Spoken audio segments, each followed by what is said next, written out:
स्वागत है भीम न्यूज कोटा राजस्थान में आपका। भरतपुर महात्मा गांधी वेटनरी ऑडिटोरियम में अस्पृश्यता निवारण सामाजिक आवश्यकता विषय पर एक सेमिनार का आयोजन किया गया, जिसमें संभागीय आयुक्त श्री सावरमल वर्मा, सीईओ जिला परिषद श्री दाताराम जी के साथ बड़ी संख्या में लोगों ने भाग लिया। इस अवसर पर बौद्ध जागृति मंच के अध्यक्ष श्री रमेश चंद्र वर्मा ने अपने व्याख्यान में बताया कि आज की तारीख में इस देश में अस्पृश्यता एक अभिशाप है, इसे दूर किया जाना आवश्यक है। आप देख रहे हैं भीम न्यूज कोटा राजस्थान की रिपोर्ट। दुर्भाग्य से अभी भी कुछ लोगों के मन मस्तिष्क और मानसिकता में अस्पृश्यता विराजमान है। ये हमारे देश के लिए कलंक की बात है, ये बहुत बुरी बात है। भारतीय संविधान के अनुच्छेद 14 से 18 तक सभी नागरिकों को समानता का अधिकार प्राप्त है। कोई भी व्यक्ति किसी भी जाति, मूल, वंश, लिंग के आधार पर भेद नहीं कर सकता है, क्योंकि हम भारत के लोग, हम सब भारतीय हैं। तो ये हमारे जो स्वतंत्रता सेनानी, हमारे देश के रचयिता लोगों की सोच थी कि इस बीमारी का नाश होना चाहिए, ये बीमारी समाप्त होनी चाहिए। गांधी जी ने अस्पृश्यता को समाज का कलंक तथा घातक रोग बताया और यह मानते हुए कहा कि हमें इसे संपूर्ण रूप से नष्ट कर देना चाहिए। अस्पृश्यता को वो हिंदू धर्म का अंग नहीं मानते थे, बल्कि वो इसके घोर विरोधी थे। गांधी जी कहते थे कि अगर कोई यह सिद्ध कर दे कि अस्पृश्यता हिंदू धर्म का अंग है, तो मैं उसी समय इस हिंदू धर्म में विद्रोह कर दूंगा। कितनी महान सोच थी हमारे नेता की।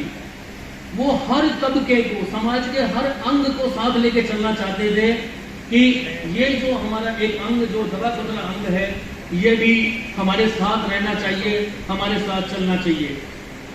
अस्पृश्यता एक बीमारी है, रुतबे की बीमारी है, मसल पावर की बीमारी है, घमंड की बीमारी है, और यह दौलत की बीमारी है। यह मूर्खता है जिसने एक व्यक्ति किसी व्यक्ति को व्यक्ति न मान करके वस्तु मानता है और उससे घृणा करता है।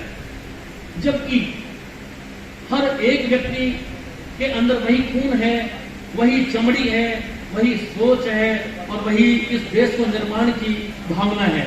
फिर यह विरोध क्यों?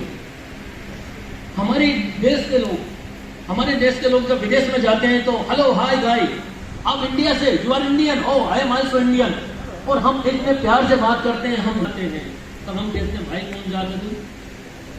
हमारी मानसिकता छोटी होती जाती है, हमारी मानसिकता नीचे गिरती जाती है।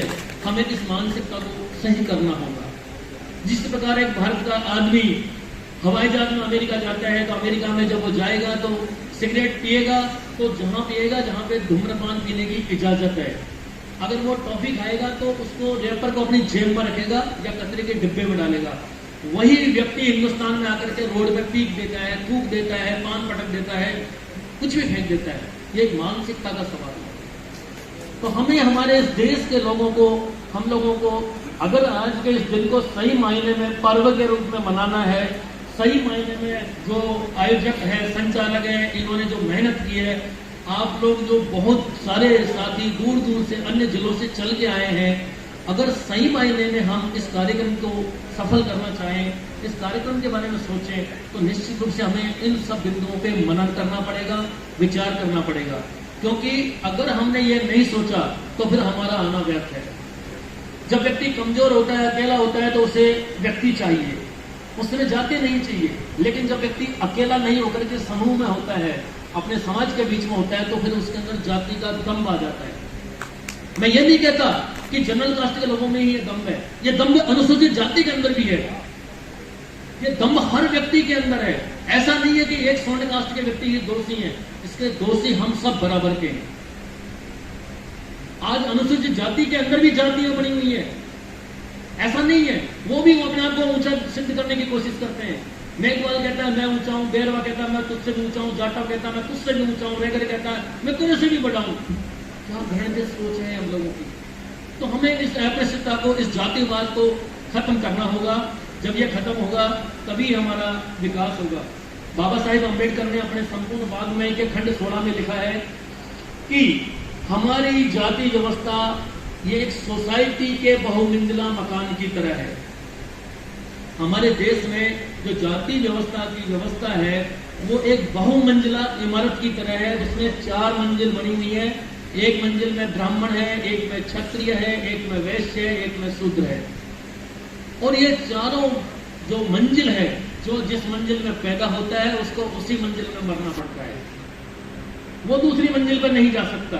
ये सबसे बड़ी बुराई है। ये डॉक्टर अंबेडकर ने पढ़ा है और उसने कहा है। जबकि होना ये चाहिए कि हमारी व्यवस्था एक रेलगाड़ी के डिब्बे की तरह होनी चाहिए कि जो आदमी श्रेष्ठ है वो अगले डिब्बे में चले जाए। बहुत बढ़िया व्यवस्था ये होनी चाहिए थी, लेकिन कुछ लोगों ने इस व्यवस्थाओं को दमन किया। अब समय आ रहा है, आप जैसे प्रबुद्ध जन आ रहे हैं, समझदार आ रहे हैं, पढ़ने वाले बच्चे आ रहे हैं। मेरे बच्चे हैं, मेरी बेटी डॉक्टर है, बेटा इंजीनियरिंग कर रहा है। वो कहते हैं पापा ये जाति क्यों बनाई है, क्यों होती है ये? जब मैं उनसे कहता हूँ कि बेटा जाति के नाम पर ऐसे ऐसे होता है, तो वो कहता नहीं पापा आप झूठ बोलते हैं। मेरी कॉलेज में हम सारे दोस्त साथ बैठ के खाना खाते हैं, कोई जाति है ही नहीं। तो मैं उसको यही कहता हूँ कि बेटा यही नया चेहरा हिंदुस्तान का है जिसको देखने के लिए हम तरस रहे हैं। हम चाहते हैं कि हिंदुस्तान का ऐसा ही चेहरा आना चाहिए जिसमें हमारी पहचान एक इंजीनियर के रूप में, एक डॉक्टर के रूप में, एक वैज्ञानिक के रूप में, एक श्रमिक के रूप में, एक किसान के रूप में होनी चाहिए, न कि किसी जाति व्यवस्था के रूप में। बहुत बढ़िया।